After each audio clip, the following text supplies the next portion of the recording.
కాళ్లలో నొప్పి, నరాల వాపు వంటి లక్షణాలతో బాధపడుతున్నారా? వెరికోస్ వెయిన్స్ లో అత్యాధునిక చికిత్స ఏవిస్ వాస్కులర్ సెంటర్. నమస్కారం ప్రియా చౌదరి గారు. నమస్తే.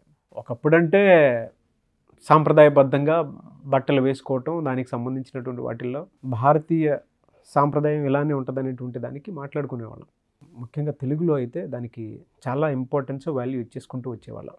అంటే ఇప్పుడున్న జనరేషన్ మారుతూ వస్తూ ఉంది కాబట్టి బట్టల దానికి సంబంధించినటువంటి వాటిల్లో మా ఇష్టం వచ్చినట్టు వేసుకుంటాం, మేము ఎలా ఉంటే ఎందుకు అనేటువంటి ఎక్కువగా వినిపించేటువంటి డిస్కషన్స్ అవి.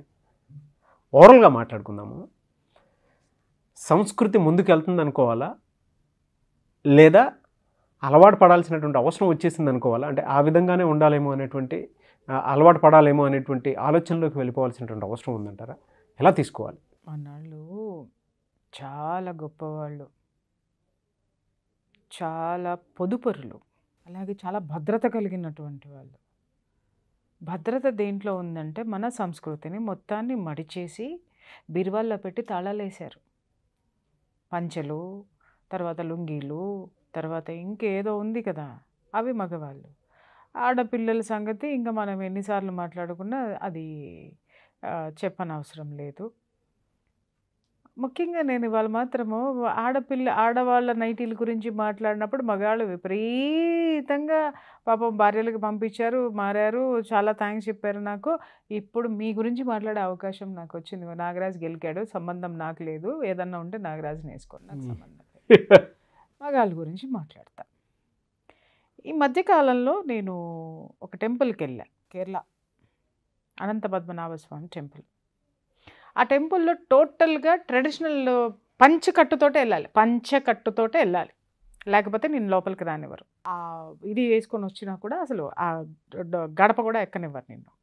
బయట నుంచి పంచె కట్టుకొని రావాలి. అప్పుడు నేను అనుకున్నాను, లోపల చూస్తే చక్కగా అందరూ వాళ్ళ స్టైల్లో పంచెలు కట్టుకొని చాలా అద్భుతంగా ఉన్నారు.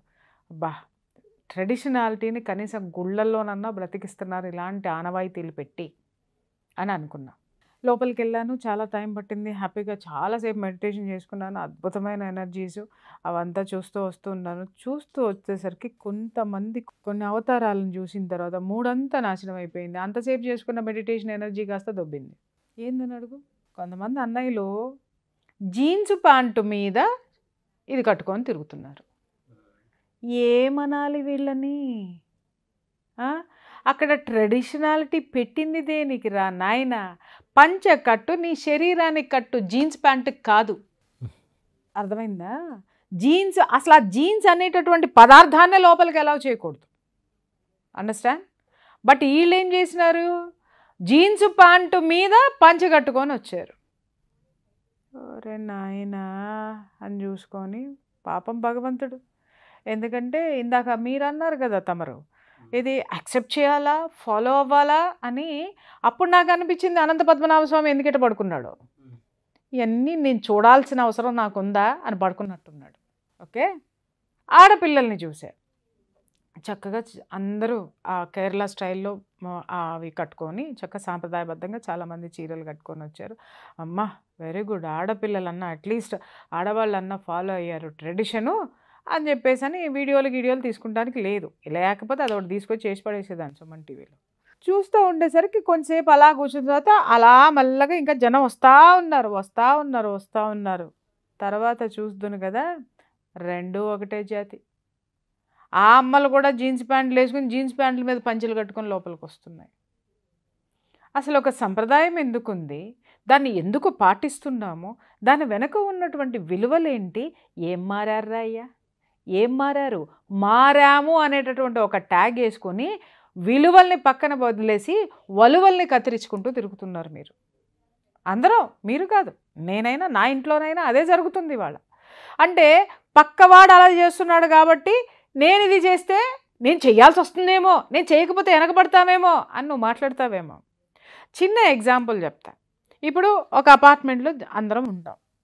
ఇప్పుడు ఇరుగు పొరుగు అనేటటువంటి వాళ్ళు ఉంటారు. ఉన్నప్పుడు మనకంటే వయసులో పెద్దవాళ్ళని మనం చాలా గౌరవిస్తాం, చాలా హుందాగా చూస్తాం, ఆ గౌరవం ఇస్తాం కదా. కొంతమంది ఒక్కొక్కసారి వాళ్ళ ఇళ్ళకి వెళ్ళాలంటే ఇబ్బంది వస్తుంది. పొద్దున్నే లెగిస్తే అన్నయ్య అని పిలుస్తామో, లేకపోతే అంకుల్ అని పిలుస్తామో, లేకపోతే బాబాయ్ అని పిలుస్తామో, మావయ్య అని ఏమన్నా సరే ఒక వరస, లేకపోతే సార్ అని పిలుస్తామో, చెడ్డీలు వేసుకుని తిరుగుతూ ఉంటారు. దాని పేరు షార్ట్స్. ఎంత ఇబ్బందిగా ఉంటుందో ఎప్పుడైనా ఆలోచించారా అండి మీరు?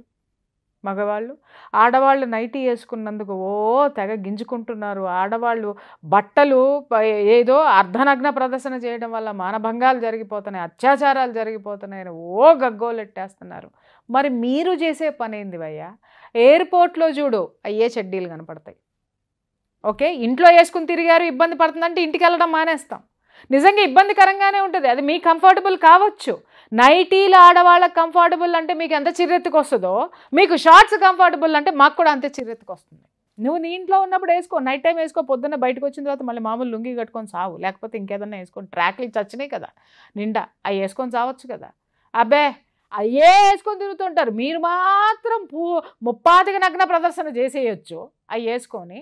ఆడది వేసుకుంటే మాత్రం తప్పు. ఆడది తప్పే, నేనేమో అదే ఒప్పేమా అని నేను మాట్లాడటల్లా. అరే ఎదుటివాడి యొక్క అంగాంగ ప్రదర్శన లేకపోతే ఆ యొక్క వస్త్రధారణ నీకెంత ఇబ్బంది కలిగిస్తుందో బాస్, నీ వస్త్రధారణ నాకు ఇబ్బంది కలిగించదా? వేసుకునే ప్రదేశాలేంటి, వేసుకునే ఏంటి పద్ధతి కాదు. సంస్కృతి సాంప్రదాయం ఒకటి ఏడ్చింది, కనీసం స్క్రీన్ మీద అయినా దాన్ని చూపండి. ఇంట్లో గుడ్డలేవా? 10 మందికి చూపించేటప్పుడు హుందాతనం అనేది మీకు తెలియదా? ఆ షార్ట్స్ వేసుకొని వచ్చి ఏందో అది, ఏ భాషని, ఏ వేషాన్ని, ఏం చెప్తున్నారు మీరు? తెలుగు గడ్డ మీద పుట్టి తెలుగు గడ్డ మీద ఉండి ఏం సాంప్రదాయాన్ని మీరు చెప్తున్నారు? అరే మనం ఒక పని చేస్తే కొన్ని లక్షల మంది ఫాలో అవుతారన్న జ్ఞానం కూడా లేకుండా, లేకపోతే షార్ట్లు వేసుకుని తిరుగుడు ఏంది? పబ్లిక్లో మీరు ఎలా ఉండాలనేది తెలియదా? అరే పబ్లిక్లో ఒక చెల్లి ఉంటుంది, ఒక తల్లి ఉంటుంది, ఇంకొకళ్ళు ఉంటారు, పరాయి స్త్రీ ఉంటుంది, ఇబ్బంది పడుతుంది నిన్ను చూసి. నిన్ను చూపించుకోవడానికి నువ్వు తిరుగుతున్నావా? నీ బట్టలు చూపించుకోవడానికి తిరుగుతున్నావా? నీ అభివృద్ధిని చూపించుకోవడానికి తిరుగుతున్నావా? నీ పాష్నెస్ని చూపించుకోవడానికి తిరుగుతున్నావా? ఎదుటి ఆడదాని మనోభావాన్ని కూడా గుర్తించండి. ఆడదాని మీద ఏలెత్తి చూపిస్తున్నారు కదా. మీకు చెప్తున్నాను ఈరోజు, ఇప్పటివరకు నాకు సందర్భాలు రాలేదు. ఈ పెద్ద మనిషి మాట్లాడాడు కాబట్టి ఏం మాట్లాడినా మంచిగా మాట్లాడినావు నువ్వు. ఇవాళ ఎంత ఇబ్బందికరంగా ఉంటుందో తెలుసా? ఒక్కొక్కసారి చాలా ఉంటుందండి. మీరు ఆడవాళ్ళని చూస్తే, ఆడవాళ్ళు అలాంటి బట్టలు వేసుకుంటే మీకెంత ఇబ్బందికరంగా ఉంటుంది అంటారు. మీరు వేసుకునే దుస్తులు కూడా మాకు అంతే ఇబ్బందికరంగా ఉంటుంది. దాని గురించి ఎవడు ఎందుకు మాట్లాడ్డాయా? ముందు నిన్ను నువ్వు సంస్కరించుకో, తర్వాత దేశం గురించి మాట్లాడతాం, తర్వాత రాష్ట్రం గురించి మాట్లాడతాం, తర్వాత పక్కనోడు గురించి మాట్లాడతాం. చిన్నప్పుడే పుట్టిన సంవత్సరం కూడా ఉండదు ఆడికేమో జీన్స్ ప్యాంట్ 2000-3000 కొట్టి ఆడికి ప్యాంట్లు వేస్తాం ఇంటో కొడుక్కి. మనమేమో ఆడి పుట్టినరోజుకి షెడ్డీలు వేసుకొని తిరుగుతాం. ఆడిగా కావాల్సింది ప్యాంటు. అంటే వాడి వయసు నువ్వవుతున్నావా, నీ వయసు వాడిది అవుతుందా? అక్కర్లేనప్పుడేమో నిండా తొడుగుతాము, అరే తొడగాల్సినప్పుడేమో ఓడ తీసుకొని తిరుగుతున్నాము. ఇది ఎక్కడి సంస్కృతి అండి? ఎక్కడ సంస్కృతి?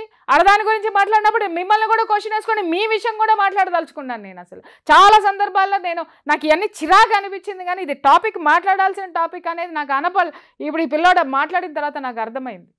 మాట్లాడి తీరాలి. అరే సంస్కృతిని సంస్కృతిగా ఇన్వైట్ చేయండి సార్. ఆ జీన్స్ ప్యాంట్ల మీద లుంగీలు కట్టుకొని వచ్చేది ఏంటండి? అంటే చాలా మంది మేము అలా వేసుకుని తిరిగితే మీకు వచ్చిన ఇబ్బంది ఏంటని చెప్పేసి అడుగుతుంది. ఇబ్బంది అదే చెప్తున్నాను కదా భయ్యా, ఇబ్బంది అదే చెప్తాను. ఇప్పుడు మీ ఇంట్లో మీ మదర్ ఉన్నారు, మీ మదర్ చక్కగా శారీ కట్టుకుంటున్నారు. శారీ కట్టుకుంటే ఆ ప్లేస్లో అమ్మ షార్ట్స్ వేసుకో హ్యాపీగా ఉంటుందని తీసుకెళ్ళి ఇస్తావా? లేకపోతే ఇంకొకటి వేసుకో, ఆడపిల్లలు వేసుకున్నాయి ఇంకొకటి వేసుకో అని చెప్పి ఇచ్చి నువ్వు చూడగలుగుతావా? నువ్వు యాక్సెప్ట్ చూడగలుగుతావా నీకు అనే ప్రశ్న కాదు ఇక్కడ. సారీ, యాక్సెప్ట్ చేయగలుగుతావా నువ్వు ఆమెని? ఎందుకు యాక్సెప్ట్ చేయలేవు? తల్లి మదర్ అనగానే నీకు ఒక ఇమాజిన్ ఉంటుంది, నీకు ఒక ఇమేజ్ ఉంటుంది. అమ్మ ఎలా ఉంటుంది? చక్కగా ఇట్లా జడేసుకొని ఉంటుంది, చక్కగా చీర కట్టుకొని ఉంటుంది, హుందాగా ఉంటుంది. మా అమ్మ ఎట్లా ఉన్నా కష్టపడి పనిచేసి చెమటలు గారుతున్నా కూడా మా అమ్మ అందంగా ఉంటుంది. మా అమ్మ చాలా బ్యూటిఫుల్. ఎక్కడ ఆమె యొక్క తత్వంలో కానీ, ఆమె వేసుకునేటటువంటి వస్త్రధారణ కానీ, అమ్మ అంటే నీకు ఒక ఇమేజ్ ఉంటుంది, అవునా? అలాగే యువతలో ఒక మగాడిని చూసినప్పుడు కూడా అన్ననో, బాబాయనో, మావయ్యనో, లేకపోతే ఇంకేదన్నానో వరుసలు పెట్టి పిలుచుకున్నప్పుడు వాళ్ళ యొక్క ఆ వ్యక్తి మీద ఒక విధమైనటువంటి ఒక సెక్యూర్డ్ అనుబంధం అనేది ఒకటి ఏర్పడినప్పుడు వాళ్ళ యొక్క హుందాతనము దానికి తగ్గట్టే ఉండడం అనేది యువతల వాళ్ళు కూడా కోరుకుంటారు. అట్లా కాకుండా వెళ్ళినప్పుడు అరే వీళ్ళందరూ షెడ్డీలు వేసుకొని తిరుగుతా, ఆడ కూర్చొని ఇట్లా కూర్చొని షెడ్డీలు వేసుకొని కాఫీలు దక్కుంటా, అమ్మ వచ్చావా దా, ఏమే అమ్మాయి వచ్చింది చూడు అనండి. ఏం చూడాలి? ఇబ్బందిగా ఉంటుంది లోపలికి వెళ్ళడానికి. లేదా ఇబ్బందిగా ఉంటుంది అక్కడ కూర్చుని లేదా ఆయనతోటే ఏదన్నా పని ఉంది అనుకుందాము, అన్నయ్య గారు మీరు ఏదో చెప్పాదంటే ఇది ఉంది కదా కొంచెం నాకు ఈ పని చేసి పెట్టండి అని వెళ్ళి అడగాలి అని అంటే కొంచెం మొహం ఇట్లా పెట్టుకొని అడిగి మాట్లాడి యువతలకి రావాల్సినటువంటి అవసరం. పరిస్థితులు ఎంత ఇబ్బందికరంగా ఉంటుందో తెలుసా అండి. అంటే ఇవాళ ఎవడో అడగట్లేదు, ఎవడో మాట్లాడటం లేదు అనుకోకండి, అందరూ తేలుగుట్టిన దొంగల్లాగా కూర్చొని ఉన్నారు, లేదా అందరూ నివురు కప్పిన నిప్పుల్లాగా ఉన్నారు. ఏదో ఒక వాయిస్ బయటకు వస్తే ఖచ్చితంగా వాళ్ళ అభిప్రాయాలు అనేది మాత్రం కింద ఉంటే, నిజంగా చెప్తున్నానమ్మా, మీ ఉమెన్ లేడీస్ ఎవరైతే ఇలాంటి ఇబ్బందులకు గురవుతున్నారో కింద కామెంట్ బాక్స్లో రాయండి. ఎవరైతే అబ్జెక్ట్ చేస్తున్నారో వాళ్ళందరూ కామెంట్ బాక్స్లో రాయండి. కనీసం అప్పుడన్నా వీళ్ళకి జ్ఞానం అనేది కూడా వస్తుంది. ఇవాళ ఆన్ స్క్రీన్ కనిపించేటప్పుడు నీ పద్ధతి ఎలా ఉండాలి, నీ సంస్కృతి ఎలా ఉండాలి, నీ డ్రెస్సింగ్ ఎలా ఉండాలి, అది మానేసాం. ఇష్టం వచ్చినట్టు కొన్ని వీడియోస్ చూస్తాను కదా, మామూలుగా ఈ యూట్యూబర్స్ ఉన్నారు కదా, వాళ్ళు కూడా అంతే నైటీలు వేసుకుని వీడియోలు చేస్తారండి. ఇది ఎక్కడ ఘోరం అండి, ఇది ఎక్కడ? కొన్ని లక్షల మందిని మీరు మీ యొక్క సబ్స్క్రైబర్స్గా మీరు చేసుకున్నప్పుడు మీరు మాట్లాడే మాట, మీరు వేసుకునేటటువంటి వేషధారణ, మీరు చేసేటటువంటి ప్రతి పనిని వాళ్ళు ఫాలో అవుతూ ఉంటారు, వాళ్ళు తీసుకుంటారు. అటువంటప్పుడు మీరే నైటీలు వేసుకుని కూర్చొని ఇట్లా చేసిన, అట్లా చేసా, అది చేసా, ఏమండి విన్నారా, ఇవన్నీ మీరు చేస్తూ ఉంటే అరే నేను ఇట్లా, అరే ఆమె అట్లా ఉంది, నేను ఇలా ఉంటే ఏమైంది, అది ఆవాహన అయిపోతుంది. కనీసం డ్రెస్సింగ్ సెన్స్ ఎలా ఉండాలి అనేటటువంటి దాన్ని గుర్తించండి. ఆడైనా సరే మగైనా సరే నేను చెప్తున్నాను. అట్లాగే పిల్లలు కూడా అంతే, ఆడపిల్లలు అంతే. చిన్నప్పుడంతా ఏంటి అని అంటే చీరలు కట్టుకొని తిరుగుతుంది ఆడపిల్ల, 3 ఏళ్ల పిల్లప్పటి నుంచి 4 ఏళ్ల పిల్లప్పటి నుంచి. ఎందుకంటే తల్లిని చూస్తుంది, అమ్మమ్మని చూస్తుంది, నానమ్మని చూస్తుంది, కాబట్టి దానికి ఇంట్రెస్ట్ ప్లస్ తత్వం అది. కాబట్టి ఆ ఓణి, ఈ చున్నీ దొరికితే చాలా, అమ్మ చున్నీ దొరికితే చీర వేసేసుకుంటారు, ఆ చున్నీలు వేసేసుకుంటారు, ఓణీలు వేసుకుంటారు. పెద్ద అయిన తర్వాత అమ్మ చున్నీ వేసుకోండి డ్రెస్ మీద అంటే చున్నీ కూడా వేసుకోరు, చీర సంగతి పక్కన పెట్టు. ఏంటి వైపరీత్యాలు అంటే? ఎప్పుడు కప్పుకోవాలో అప్పుడు తీసేస్తున్నారు, ఎప్పుడు తీసేయాలో. చిన్నప్పుడు చూడండి రెడీమేడ్ చీరలు తీసుకొచ్చి పిల్లలకి కడతా ఉంటాం, మురిసిపోతూ ఉంటాం. అదే పెద్ద అయిన తర్వాత వాళ్ళు ఎలా తిరుగుతున్నారు అంటే కాలం మారిపోయిందండి. ఏం మారింది? ఏం మారిందండి? నీ ఇంటికి కోడలు వస్తే, నీ ఇంటికి కోడలు నిక్కర్లు వేసుకొని వస్తే నువ్వు ఎలా చేసేటటువంటి గొప్ప మనస్తత్వం నీకుందా? అట్లాగే నీ అల్లుడు ఇంటికి వచ్చేటప్పుడు నువ్వు డిన్నర్ పార్టీ ఇచ్చినప్పుడు షార్ట్స్ వేసుకొని నీ కొడుకు హాయ్ అని చెప్పి నీ అల్లుడు మాట్లాడుతుంటే నీకు ఆనందంగా ఉందా? ఎక్కడ ఏం మారామండి? ఏం మారలేదు నాగరాజు. మారింది డబ్బు. కాస్త అప్పుడు కంటే ఇప్పుడు కొంచెం 4 డబ్బులు ఆడ మగ ఇద్దరు కలిసి సంపాదించుకునేటువంటి అవకాశాలు పెరిగినాయి. గ్లోబలైజేషన్ అయిన తర్వాత ఆ స్థితి పెరిగింది. కాబట్టి గ్లోబలైజేషన్ని ఏం తీసుకున్నాం మనము? ఎక్కడ నీతి ఉందో తీసుకోలే, ఎక్కడ అభివృద్ధి ఉందో తీసుకోలే, ఎక్కడ గుడ్డల కొరసగా తయారవుతున్నాయో అది తీసుకున్నాం. ఉన్నతమైనటువంటి భావాల్ని, ఉన్నతమైనటువంటి వ్యక్తిత్వాల్ని మనము ఫాలో అవ్వడం మానేసి ఏవైతే కొరసగా అయిపోతున్నాయో, ఏవైతే మినిమమైజ్ అయిపోతున్నాయో, ఏదైతే కుచించుకుపోతున్నాయో, కుచించుకుపోయే మనస్తత్వాల్ని, కుచించుకుపోతున్నటువంటి బట్టల్ని కూడా మనం ఇన్వైట్ చేసుకుని లోకం మారిపోయింది అని నువ్వు మాట్లాడుతున్నావే. అరే నీ కూతురు వేసుకునేటటువంటి బట్టలు నీ కోడలు వేసుకుంటే నువ్వు యాక్సెప్ట్ చేయవే. అలాగే నీ కొడుకు వేసుకుని తిరిగేటటువంటివి నీ అల్లుడు వేసుకుని తిరిగితే యాక్సెప్ట్ చేయవే. లేదా పక్కింటాడు వచ్చి ఎదురుకుండా చూసి పక్కింటి హక్కులు ఇంతలో నిక్కర వేసుకొని వచ్చి ఎదురుకుండా వచ్చి మాట్లాడితే నువ్వు యాక్సెప్ట్ చేస్తావా? నీకు ఇబ్బందిగా అనిపించదా? అరే ఎందుకో పక్కింటి వాడు వేసుకున్నవి నీకు ఇబ్బంది కలిగింది, నీ ఇంట్లో ఎందుకు ఎంకరేజ్ చేస్తున్నావు? నువ్వు ఎందుకు ఎంకరేజ్ చేయాలి ఇలాంటివన్నీ? కాబట్టి వ్యక్తిగతమైనటువంటి ఆ విలువల్ని పాటించాలి నాగరాజు గారు. వ్యక్తిగతంగా గౌరవం ఇవ్వడం అనేటటువంటి నేర్చుకోవాలి. ఆ గౌరవం మాటలో ఎలా ఎక్స్పెక్ట్ చేస్తామో, ప్రవర్తనలో ఎలా ఎక్స్పెక్ట్ చేస్తామో, బట్టల్లో కూడా 100% ఉంటుంది. ఈ మధ్య చాలా చూస్తున్నాను నేను, వేసుకునే బట్టల్లో గౌరవం ఉండదా? మాట్లాడేవాళ్ళు కరెక్ట్గా మాట్లాడండి. ఖచ్చితంగా గౌరవం ఉండి తీరుతుంది. అలాగని చెప్పి బట్టలు లేని అమ్మాయికి వ్యక్తిత్వం ఉండదా అని మాట్లాడకండి. వ్యక్తిత్వం వేరు, గౌరవం వేరు ఇక్కడ. ఎందుకంటే ఉన్నతమైనటువంటి వ్యక్తిత్వాలు చాలా మందిలో మనము వేషధారణ చూసి వ్యక్తిత్వాన్ని మనం కొలవలేం. కానీ గౌరవం అనేది మాత్రం ఖచ్చితంగా ఎదుటి వాడిలో క్రియేట్ చేయగలుగుతాం మన వేషధారణతో. మీరు మాట్లాడుతుంటే నాకు సుధామూర్తి గారు గుర్తొస్తున్నారు. ఆవిడికి బీరువాలో 12 చీరలో 10 చీరలో ఉంటాయి. ఆవిడ ఎన్ని వందల కోట్ల వేల కోట్ల రూపాయలకు అధిపతి, ఎన్ని వేల లక్షల మందికి ఆవిడ ఉద్యోగాలు ఇచ్చి లక్షల్లో జీతాలు ఇచ్చి పోషిస్తున్నటువంటి ఆవిడ తలకి డై వేసుకోరు. ఆవిడ యొక్క న్యాచురల్ దీని అంటే ఆవిడలాగా ఉండమని నేను అన్నానండి. మీరు ఉన్నతమైనటువంటి మారిపోయింది అంటున్నారు కదా, ఇన్ని వేల కోట్లు వచ్చినా ఆవిడెందుకు మారలేదండి? కార్పొరేట్ కల్చర్లో ఉన్నా మరి నారాయణమూర్తి గారు ఆయన ఎందుకు షెడ్యూల్ వేసుకుని తిరగట్లేదండి? ఆయన ఎందుకు పబ్లిక్లోకి ఇలా వచ్చి ఈ మిడి నడమంత్రపు సిరిని మిడిమిడి వీటిల్ని ఎందుకు చూపించట్లేదండి? ఎదిగిన కొద్దీ ఒదిగి ఉండాలి నాగరాజు. అన్నీ ఉన్న ఇస్తరాకు అణిగిమణిగి ఉంటుందే, ఏమీ లేనిది ఎగిరెగిరి పడద్దంట. జ్ఞానం ఉన్నవాడు ఎప్పుడూ కూడా అన్నీ ఉన్న ఇస్తరాకులాగా అణిగే ఉంటాడు. ఎందుకంటే జ్ఞానం అనేటటువంటి బరువు వాడి మీద ఉంది కాబట్టి, దాన్ని వాడు కాపాడాల్సిన బాధ్యత ఉంది కాబట్టి, అతడైనా ఆమైనా సరే. అలాగే దయచేసి గుడ్డలేసుకుంటేనే ఉంటుందా అని మాట్లాడకండి. బట్టల్లోనే ఉంది ఎవ్రీథింగ్.